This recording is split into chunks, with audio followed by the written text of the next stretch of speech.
Alléluia. Gloire à Dieu. Aujourd'hui, nous allons voir une histoire qui se trouve dans le livre des 2 Rois, chapitre 5.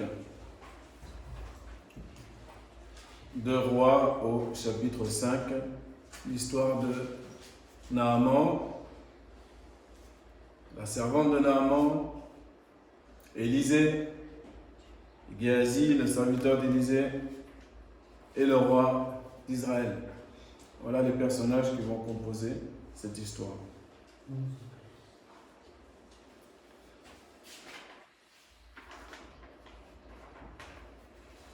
Naaman, la servante de Naaman, Élisée, Géasi, j'ai oublié le roi de Syrie aussi, qui est dans cette histoire, et le roi d'Israël. Plusieurs personnages qui vont composer cette histoire-là, en fait, c'est Dieu qui compose l'histoire. Nous, après, on est des milliers d'années après, on est devant le livre, et on lit d'abord sur le premier niveau, comme je vous ai déjà expliqué, il y a le premier niveau de lecture, on voit les faits historiques, etc. Et puis après, au fur et à mesure, on creuse, et puis au fur et à mesure, il y a des choses qui nous viennent à l'esprit, et qui vous viendront à l'esprit, mais qui ne viennent pas de par votre intelligence. Vous ne savez même pas d'où c'est venu, mais c'est Dieu qui vous le fait connaître. Donc ça, c'est la révélation. Lisons la parole. 2 Rois, chapitre 5, au verset 1er. Je vais lire jusqu'au verset 19. Voici l'histoire. Or, Naaman, chef de l'armée du roi de Syrie, était un grand homme devant son Seigneur, et considéré, car par lui, l'Éternel avait délivré les Syriens. Et cet homme était fort et vaillant, mais lépreux. Et les Syriens étaient sortis par bandes et avaient amené captive du pays d'Israël une petite fille. Et elle servait la femme de Naaman. Et elle dit à sa maîtresse, « Oh, si mon Seigneur était devant le prophète qui est à Samarie, alors il le délivrerait de sa lèpre. » Et Naaman vint et le rapporta à son Seigneur, disant, « La jeune fille qui est du pays d'Israël a dit ainsi et ainsi. » Et le roi de Syrie dit, « Soit, va, et j'enverrai une lettre au roi d'Israël. » Et il alla et prit en sa main 10 talents d'argent, ce qui équivaut à 260 kilos d'argent massif, et 6000 pièces d'or, et 10 vêtements de rechange. Et il apporta au roi d'Israël la lettre qui disait, « Maintenant, quand cette lettre te parviendra, voici, je t'ai envoyé Naaman, mon serviteur, afin que tu le délivres de sa lèpre. » Et il arriva que, lorsque le roi d'Israël eut lu la lettre, il déchira ses vêtements et dit, « Suis-je Dieu pour faire mourir et pour faire vivre, que celui-ci envoie vers moi pour délivrer un homme de sa lèpre? Sachez donc et voyez qu'il cherche une occasion contre moi. » Et il arriva, lorsque Élisée, homme de Dieu, eut entendu que le roi d'Israël avait déchiré ses vêtements, il envoya dire au roi, « Pourquoi as-tu déchiré tes vêtements? Qu'il vienne, je te prie, vers moi, et il saura qu'il y a un prophète en Israël. » Et Naaman vint avec ses chevaux et avec son char, et se tint à l'entrée de la maison d'Élisée. Et Élisée envoya vers lui un messager disant, « Va et lave-toi 7 fois dans le Jourdain, et ta chair redeviendra saine, et tu seras pur. » Et Naaman se mit en colère, et s'en alla, et dit, « Voici, je me disais, il sortira sans doute, et se tiendra là, et invoquera le nom de l'Éternel son Dieu, et il promènera sa main sur la place, malade, et délivrera le lépreux. L'Abana et le Parpar, rivières de Damas, ne sont-elles pas meilleures que toutes les eaux d'Israël? Ne puis-je pas m'y laver et être pur? Et il se tourna et s'en alla en colère. Et ses serviteurs s'approchèrent de lui et lui parlèrent et dirent, « Mon père, si le prophète t'eût dit quelque grande chose, ne l'eusses-tu pas faite? Combien plus quand il t'a dit, lave-toi et tu seras pur. » Et il descendit et se plongea 7 fois dans le Jourdain, selon la parole de l'homme de Dieu. Et sa chair redevint comme la chair d'un jeune garçon, et il fut pur. Et il retourna vers l'homme de Dieu, lui et tout son camp. Et il vint et se tint devant lui, et dit, « Voici, je sais qu'il n'y a point de Dieu en toute la terre, sinon en Israël. Et maintenant, je te prie, prends un présent de ton serviteur. » Mais Élisée dit, « L'Éternel devant qui je me tiens est vivant, que je ne le prendrai pas. » Et Naaman le pressa de le prendre, mais il refusa. Et Naaman dit, « Si cela ne se peut, qu'on donne, je te prie, de cette terre à ton serviteur, la charge de 2 mulets, car ton serviteur n'offrira plus d'holocauste ni de sacrifice à d'autres dieux, mais seulement à l'Éternel. Quand ceci l'Éternel pardonne à ton serviteur, quand mon Seigneur entrera dans la maison de Rimon pour s'y prosterner. » Rimon, c'est une idole, un faux Dieu. « Et qu'il s'appuiera sur ma main et que je me prosternerai dans la maison de Rimon. Que l'Éternel, je te prie, pardonne à ton serviteur en ceci, quand je me prosternerai dans la maison de Rimon. » Et il lui dit, « Va en paix. » Et il s'en alla d'avec lui un bout de chemin. Amen. Amen. Il y a une suite. Cette suite-là, je vous la laisserai la lire concernant Géasi. Mais voici en tout cas les personnages principaux. Naaman, sa servante, Élisée, Géasi, le roi de Syrie, le roi d'Israël, et la lèpre. Le sujet, c'est la lèpre. Est-ce que vous avez déjà vu un lépreux? Non? Moi, j'en ai vu un pour la première fois la semaine dernière, quand j'étais au Maroc. Apparemment, la lèpre est toujours présente dans le monde. Présente dans plus de 120 pays. Il y a environ 3 millions de lépreux dans le monde. On pensait que c'était une maladie éradiquée, mais non, c'est pas du tout. Donc c'est un problème. C'est un problème dans ce temps-là, puisque Naaman est un chef d'armée. Nous avons là quelqu'un de vaillant, nous dit la parole, quelqu'un de fort, mais il est lépreux. Est-ce qu'on peut comprendre ça? Avons-nous un QI, un quotient intellectuel assez élevé pour comprendre? Chef d'armée, fort, vaillant, lépreux. L'Éternel avait utilisé même pour délivrer les Syriens. La parole nous dit, avait utilisé Naaman pour délivrer les Syriens, lorsque les Syriens étaient en guerre. Donc Dieu peut utiliser même un lépreux.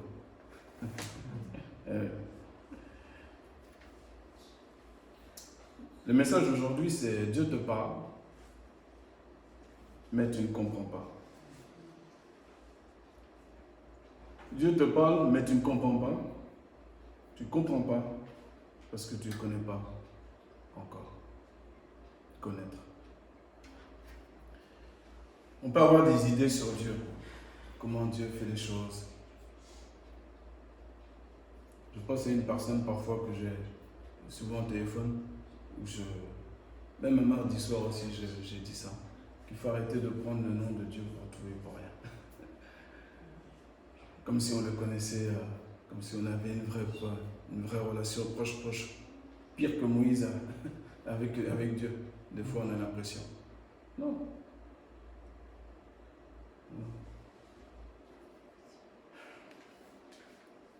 Au fil des années de nos vies, on apprend toujours un peu plus à le connaître. Au fur et à mesure. Pas à pas. Celui qui est humble, le Seigneur va se rapprocher, se faire connaître à lui toujours de mieux en mieux. Donc dans cette histoire, nous avons vu qu'à la fin, le lépreux est guéri. L'histoire finit bien. Maintenant, c'est le contenu. On voit dans le contenu qu'il y a quand même quelques problèmes qui nous concernent nous. qui ne concerne pas que Naaman, qui ne concerne pas que le roi d'Israël, qui nous concerne nous. Je vais passer maintenant au personnage de la servante. Cette petite fille qui a été amenée captive. Donc son papa, sa maman, on ne sait pas. Mais s'ils sont morts, s'ils sont vivants, en tout cas, elle est hors de sa terre. Est-ce que vous avez vu comment elle parle de son serviteur, de son Seigneur?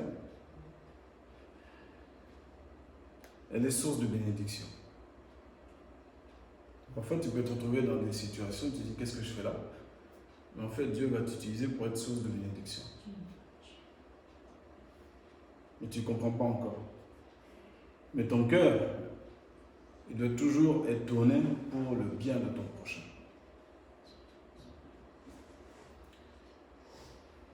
Aime ton prochain comme toi-même, même celui qui t'a rendu captif.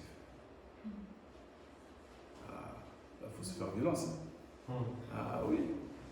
Si tu as un patron, si tu as une connaissance, un ami ou proche ou qui t'a fait quelque chose qui te déplaît, repense à cette petite servante-là. Papa et maman ne sont pas là. Elle est étrangère dans son pays. Elle cherche même le bien. Elle cherche le bien. Cette petite servante-là. Elle n'est pas rancunière. Elle n'est pas rancunière. Si je suis là, le Seigneur le veut. C'est écrit dans la parole, soyez toujours joyeux. Réjouissez-vous toujours dans le Seigneur. C'est pas marqué juste le lundi, le mardi et en semaine A. Non, c'est tout le temps. Réjouissez-vous toujours dans le Seigneur. Il y a des choses qui se passent dans l'église, en dehors de l'église, au travail, dans toutes sortes d'activités, qui sont indépendamment de ta volonté, de ton intelligence. Tu ne peux pas comprendre, tu ne peux pas saisir. Par contre, il y a une chose qui est dépendante de ta volonté. Soit, au lieu de faire comme la petite servante, tu es rancunier, tu ne cherches plus le bien de personne, et tu te mets de côté, et tu cherches seulement ce qui te plaît. Dans les Proverbes, c'est écrit, celui qui se met à l'écart cherche ce qui lui plaît. Voilà. Hier, on a fait une sortie. Je fais attention à ce qu'on soit tous ensemble. Personne à l'écart. C'est important. Du mieux qu'on peut, on est ensemble. On ne va pas chercher ce qui nous plaît. Et ce que je dis là, moi je le vis aussi dans mon travail. Bien des fois, j'aimerais bien être tranquille dans mon coin. Mais quelle bénédiction tu vas être. Oui. On cherche le bien. On cherche le bien. Alléluia. Élisée. C'est bien pour Élisée que l'ennemi sache qu'il y a un prophète en Israël. C'est bien pour lui, c'est bien pour Dieu, c'est bien aussi pour Israël. Que les Syriens puissent commencer à arrêter de toujours faire des descentes de guerre, si j'ose dire, sur cette terre. Qu'ils comprennent qu'il y a quelque chose de puissant sur cette terre. Quelqu'un de puissant qui veille sur cette terre. Quand Élisée dit ça, c'est pas pour se vanter lui. Ça n'a rien à voir. Il faut que, normalement, ce Syrien-là, ceux qui pensent être les plus forts de toute la région, sachent qu'il y a plus fort. Il faut que, même si la personne se sent forte, il y a quelque chose, peut-être que même, en général on est au courant, mais on n'a pas une lèpre, mais il y a quelque chose qui ne va pas chez nous. Il y a aussi des choses qui ne vont pas chez nous. On n'est pas encore arrivé comme on souhaiterait. Et pour qu'on puisse guérir de la même manière que Naaman, il faut qu'on aille voir le plus fort. Le plus fort, ce n'est pas bishop un tel, apôtre un tel.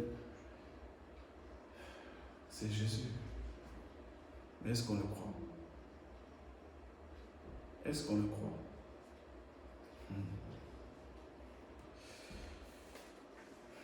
Est-ce qu'on le croit? C'est ça la différence. Le roi de Syrie va faire médiateur. Il va jouer le rôle de médiateur dans cette histoire. Puisqu'on ne va pas envoyer un ennemi, quelqu'un qui représente l'ennemi, comme ça, à la boucherie. Donc on va prendre des précautions. On va envoyer des cadeaux, de l'argent, de l'or, des vêtements de rechange, pour apaiser le cœur du roi d'Israël. Il faut lui dire, t'inquiète pas, là je viens en paix. Là je viens en paix. Et c'était vrai, n'est-ce pas? Mais est-ce que le roi d'Israël l'a reconnu comme vrai? Il n'a pas reconnu comme vrai. Il a eu peur. À force de subir des défaites, de subir des attaques diverses et variées, la peur peut commencer à faire partie de notre être. Et c'est ça qui agit en premier. On a chanté tout à l'heure, je reconnais que tu peux tout. Alors pourquoi la peur est premièrement ce qui sort de notre être? On peut m'expliquer? Ça, il faut que ça change. C'est quelque chose qui fait plaisir à Dieu, ça. La confiance pleine et entière qu'on lui fait. Il n'y a pas beaucoup de choses qu'on peut faire pour lui faire plaisir, hein, vous savez. C'est lui qui nous fait plaisir en vérité. C'est lui qui nous gracie de tous nos péchés, nos iniquités.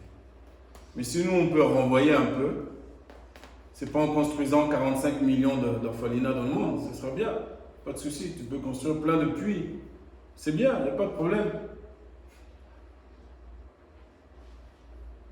Et si on peut un peu de temps en temps faire confiance en Dieu, et que ce soit la foi qui sorte premièrement, et qui fasse chasser la peur, qui fasse chasser le doute.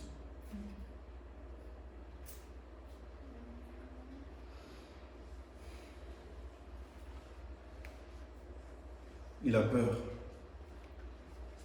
On voit qu'il a peur. Maintenant, on a Haman. Parce qu'il a peur, le roi d'Israël a peur parce qu'il ne sait pas que c'est Dieu qui parle. Des fois aussi, toi, tu peux prendre peur parce que tu ne sais pas que c'est Dieu qui est en train d'agir. Tu ne comprends pas. Tu ne comprends pas et tu veux que Dieu agisse et parle de la manière dont toi tu veux, dont toi tu penses. Et c'est ce qui est arrivé à Naaman. Et peut-être que nous aussi, parfois, on peut se mettre en colère. Si un frère ou une sœur vient nous parler de la part de Dieu, nous dire un mot, une phrase, et nous, on s'attend à toute autre chose. On pourrait même croire que la personne nous en veut. Parce qu'on n'est pas habitué à entendre Dieu. On n'est pas habitué, on n'est pas accoutumé à être très attentif à sa voix.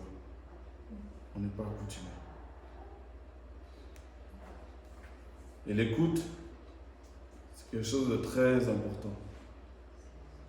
Il y a l'écoute par les oreilles, il y a l'écoute, si j'ose dire, aussi par les yeux, l'observation du monde qui nous entoure, la vision 360. Et si tu ne vois pas Dieu qui agit, c'est compliqué. Voici Naaman, lui il veut que, il se disait, lui-même il dit, le prophète, il va faire comme ci, comme ça. Il va poser sa main sur moi comme ça, et puis c'est bon, je vais être net. Et nous c'est pareil, pour notre mari, pour notre femme, pour nos enfants, pour notre travail, pour ceci, pour cela. On va dire Dieu va faire comme ça. Je vais réciter telle ou telle prière et Dieu va agir de telle ou telle manière. Moi, je n'étais pas au courant que Dieu est à notre service.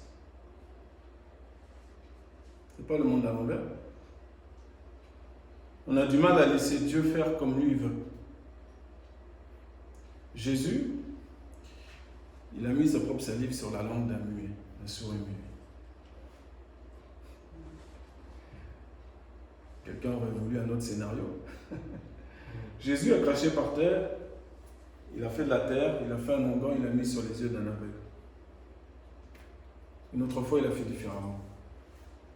Est-ce qu'on comprend quelque chose là-dedans? Est-ce qu'on accepte que Dieu lui-même, avec sa propre salive, vient la mettre sur notre langue à nous? Ou tu vas dire, ah mais non, geste barrière, c'est pas hygiénique. Hein? Eh oui, il faut faire attention. Dieu est souverain à un point que vous ne pouvez même pas imaginer. Dieu est souverain sur la tête de Poutine. N'ayez aucune crainte. Hein. Tout est verrouillé. Une question de temps. Nous, notre énergie, c'est prier pour les hommes. Mais il y a un temps pour toute chose. Saddam Hussein a eu son temps. Kadhafi a eu son temps. Même Hitler a eu son temps.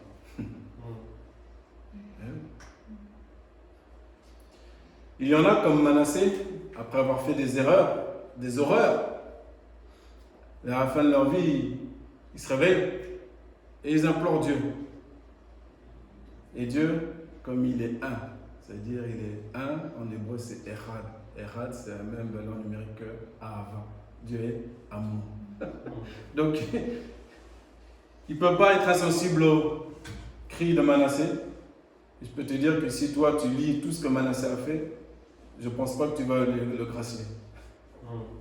Il a été sensible aux pleurs d'Ézéchias, il lui a rajouté 15 années de vie. Dieu, tu peux le chatouiller un peu. Il est amour, il est un. C'est un Dieu juste, c'est un feu dévorant, mais n'oublie pas qu'il est amour. Il est un. Et ça, il ne peut pas se défaire de ça. Sinon, sache que le monde serait déjà détruit depuis longtemps, hein, avec tout ce qui se passe sur cette terre. Mais Dieu est amour. Dieu a tant aimé le monde qu'il a donné son Fils unique, afin que quiconque croit en lui ne périsse point, mais qu'il ait la vie éternelle. Amen. Et même un ennemi d'Israël doit apprendre ce que c'est l'amour de Dieu. Et même nous, en tant que chrétiens, nous devons parfois réapprendre ce que c'est l'amour de Dieu et ce que c'est la manière de Dieu de fonctionner. Alors, apparemment à l'époque, le Jourdain n'était pas un fleuve très propre. C'est pour ça que Naaman parlait de cette manière-là. Dans son pays, il y a des fleuves, il y a des rivières qui ont peut-être plus de courant, peut-être que l'eau est plus claire. Pourquoi aller dans une petite rivière qui ressemble à rien et qui n'a pas l'air très très nette? Tu veux que je me baigne là-dedans? C'est pas cohérent, c'est pas intelligent, on pourrait dire, n'est-ce pas? Ah oui. Donc si un jour Dieu te parle dans ton cœur et te dit, va chez toi, va parler à telle personne, fais-le de telle manière, fais ceci. Va parler à ton patron, va faire ceci. Mais tu le fais, tu ne raisonnes pas. Dieu a une manière de faire qui lui appartient. Et s'il a décidé que Naaman serait pur après s'être lavé 7 fois dans le Jourdain, c'est comme ça que ça va se passer. On a vu la parole de la petite servante qui a bien parlé. C'est-à-dire qu'elle n'a pas juste donné un conseil un jour, mais elle a été jusqu'au bout. Elle ne veut pas juste que son maître soit bien, mais elle veut aussi qu'il aille jusqu'au bout. Puisqu'elle sait, et elle croit, elle sait que le prophète peut les guérir. Elle ne lâche pas l'affaire. Elle persévère, elle ne lâche pas l'affaire. Eh oui. Et c'est risqué, ça pourrait être risqué pour elle. C'est qu'une petite servante. Hein. Mais elle va jusqu'au bout. Elle va jusqu'au bout. Donc maintenant, toi, Dieu te parle. Est-ce que tu comprends quand il te parle? Est-ce que tu arrives à percevoir quand Dieu te parle? Quelqu'un pourrait me dire, oui, mais comment je sais que Dieu me parle? J'ai une collègue de travail qui me pose ces questions des fois. Ou comment discerner la volonté de Dieu par rapport à la volonté de l'homme, etc. Je dis, mais il faut déjà, si tu ne manges pas la Bible, ça va être compliqué déjà. Parce qu'il y a la voix de Dieu, mais il y a la voix de l'ennemi aussi, qui vient brouiller les ondes. Donc il faut que tu saches discerner ce qui est de Dieu de ce qui est du diable. Savoir que Dieu a une manière de faire, connaître de mieux en mieux l'essence de Dieu, et que Dieu est là pour sauver, qui ne juge pas, qui ne condamne pas, jusqu'à la fin en tout cas. Et savoir que le diable, lui, au contraire, il accuse, c'est l'accusateur des frères. Il accuse, il accuse. Donc tu dois discerner dans tes entourages, quand c'est le diable qui parle, quand c'est Dieu qui parle. Quand les personnes parlent d'autres personnes et qui rajoutent et rajoutent et rajoutent et rajoutent. Quand ils parlent une fois, ok? Si ça, tu vois que ça rajoute de l'assaisonnement, on rajoute, on rajoute, on rajoute, et ah, cette voix-là je connais. C'est l'accusateur de mes frères. Voilà. Non, non.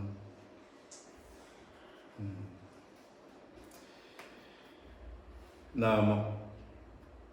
Dieu lui a parlé, il n'a pas compris. Parce qu'il ne connaissait pas Dieu. Et pourtant, on voit qu'il pensait connaître Dieu. Il pensait connaître Dieu, d'une certaine manière, parce qu'il s'est dit, voilà, il va faire comme ci, comme ça. Donc tu connais Dieu. Tu sais comment Dieu va faire. C'est intéressant. On ne connaît même pas nos 10 prochaines minutes, mais on sait comment Dieu va faire ceci, cela.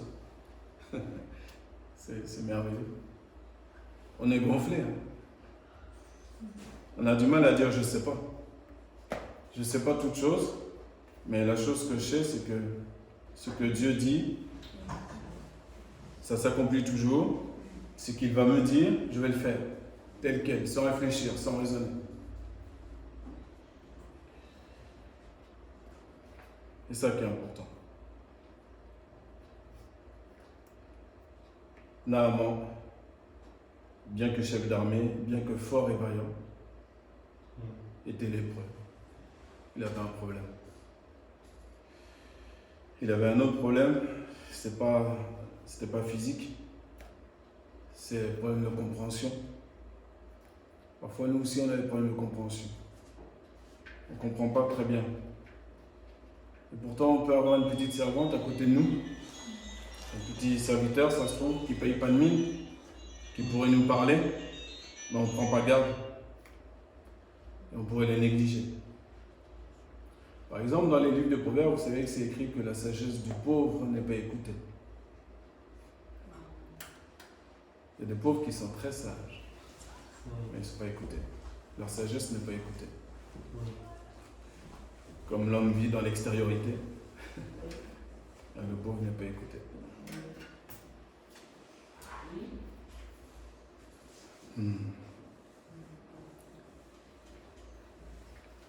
Il faut écouter Dieu quand Dieu nous dit une chose, on la prend telle qu'elle comme étant vraie, et si on ne déforme pas, si on garde la parole telle qu'elle, elle s'accomplira telle qu'il nous l'a annoncée. Et si on commence à faire des zigzags avec la parole, c'est nous-mêmes qui allons prolonger. C'est ce qu'a fait Naaman. Tu prolonges, tu discutes. Donc tu prolonges, tu pourras chanter, crier, tout ce que tu veux. Mais si la première parole initiale que Dieu t'a dit, tu ne l'as pas mis en route, tu prolonges ta bénédiction. Tu prolonges le délai. Tu seras béni dans 1 an après, 2 ans, 3 ans, 4 ans. Voilà. Il y a des choses que Dieu nous demande de faire tout de suite. Donc, si on sait ce qu'il nous a demandé de faire de suite, faisons-le de suite. Et ayons confiance en lui. Ayons confiance en lui. Car il peut nous délivrer de nos lèpres. quelle qu'elle soit. Quelle qu'elle soit.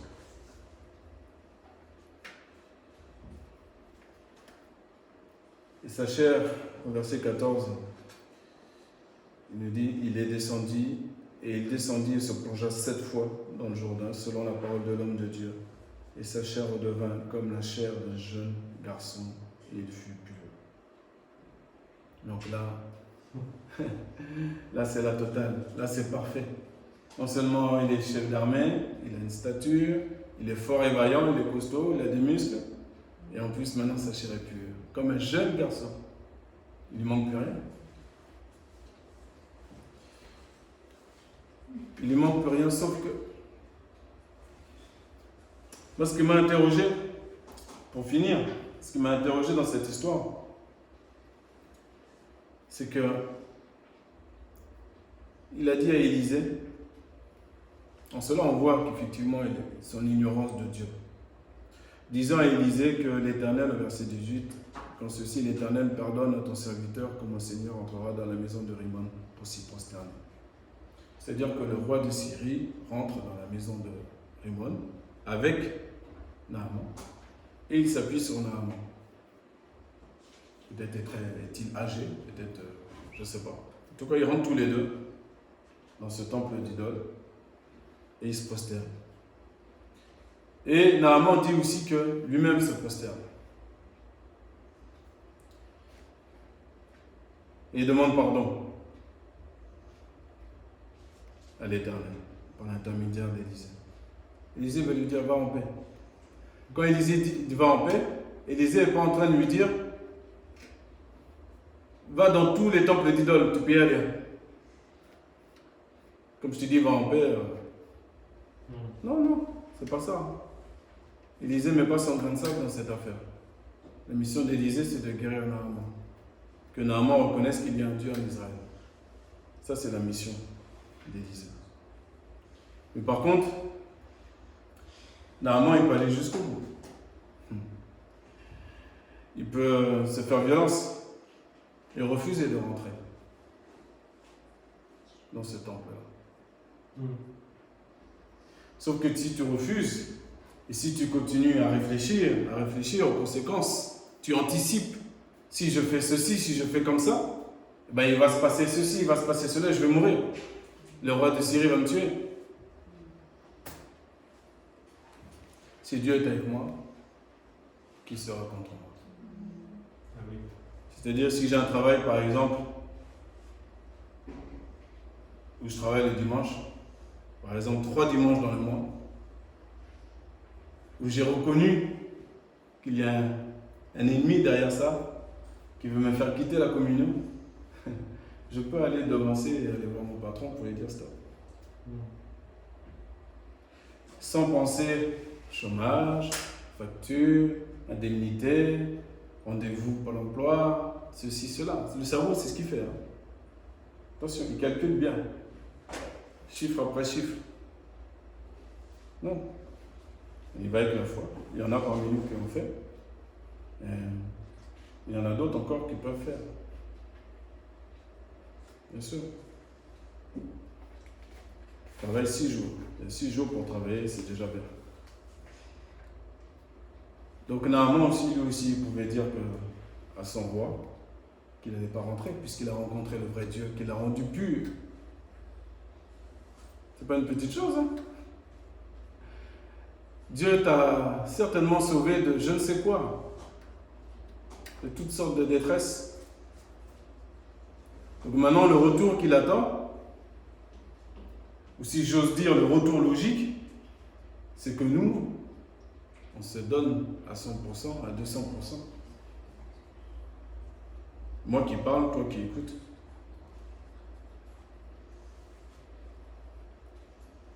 Nous sommes à Dieu, nous lui appartenons, en propre. Amen. En propre. On n'appartient pas au monde. On n'est pas de ce monde. On vit dans ce monde, mais on n'est pas de ce monde. Quand on vient à Dieu, on est arraché de ce monde. Et on n'est plus soumis aux principes de ce monde. On ne vit pas comme des fanfarons, au contraire, notre intelligence est renouvelée. Notre état d'esprit est renouvelé. Ce qui fait qu'il y a une force naturelle en nous pour affronter toutes sortes de choses, toutes sortes d'épreuves. Car elles viendront, hein, c'est pas un souci. Mais on a la force surnaturelle en nous, en Jésus-Christ, pour tout surmonter. C'est extraordinaire. Mais il faut aller jusqu'au bout. Il faut tout surmonter. Il faut aller jusqu'au bout. Vous vous rappelez de Jésus et la Samaritaine, pour finir. Ils se sont rencontrés. Elle a reconnu que là aussi il y a un prophète. Et Jésus, c'est le chemin, la vérité et la vie. Donc dans la partie vérité, il ne pouvait pas lui dire autre chose que lui poser la question, amène-moi ton mari ici. Il lui a dit, j'ai pas de mari. Il lui a dit, oui, tu as raison. Tu n'as pas de mari. Car tu as déjà eu 5 maris. Et celui qui est à la maison là, c'est pas ton mari. Jésus, sa mission, lui, il est plus fort que nous. Très déterminé. Il a une finesse. C'est-à-dire, lui, il est concentré sur sa mission. Sa mission, c'est annoncer l'évangile. C'est annoncer que lui-même est le salut pour les hommes. Après, il est en face des hommes après. Donc, certains, il va leur dire, je sais que vous n'avez pas l'amour de Dieu en vous. Vous êtes les fils du diable. Toi, tu n'as pas de mari. Qu'est-ce que je peux faire d'autre? Vous vous rappelez mon histoire préférée? Jésus chez Simon le pharisien, chef de la synagogue. Pareil. Il n'est pas venu chez lui pour lui dire tout ce qui ne va pas chez lui. Mais à un moment donné, il est comme poussé pour le dire, parce que lui, il est en train de critiquer la femme qui est en train de répandre du parfum sur Jésus. Donc il est obligé de lui dire, tu ne m'as pas lavé les pieds, tu ne m'as pas lavé les mains, tu ne m'as pas oint d'huile. Je t'ai rien dit, mais je vois tout. Jésus voit tout, c'est tout. Et Jésus était concentré sur sa mission. Il fait sa part. Il n'est pas là pour aller courir derrière la Samaritaine pour savoir si elle va soit quitter, mettre l'homme là-dehors, soit régulariser sa situation. Mais il a parlé une fois. Une fois, ça suffit. Ah oui. Le monde répète et parle beaucoup de fois à travers la pub, le marketing. On répète les messages. Les mêmes, on répète pour que ça se rentre dans notre esprit et après on oublie aux ordres d'achat. Jésus, il parle une fois. Pour ça, il faut faire attention. Que celui qui a des oreilles pour entendre, entende. C'est pas pour rien qu'il dit ça. Prions le Seigneur. Éternel notre Dieu, nous te bénissons pour ta parole, qui est la vérité. Te bénissons.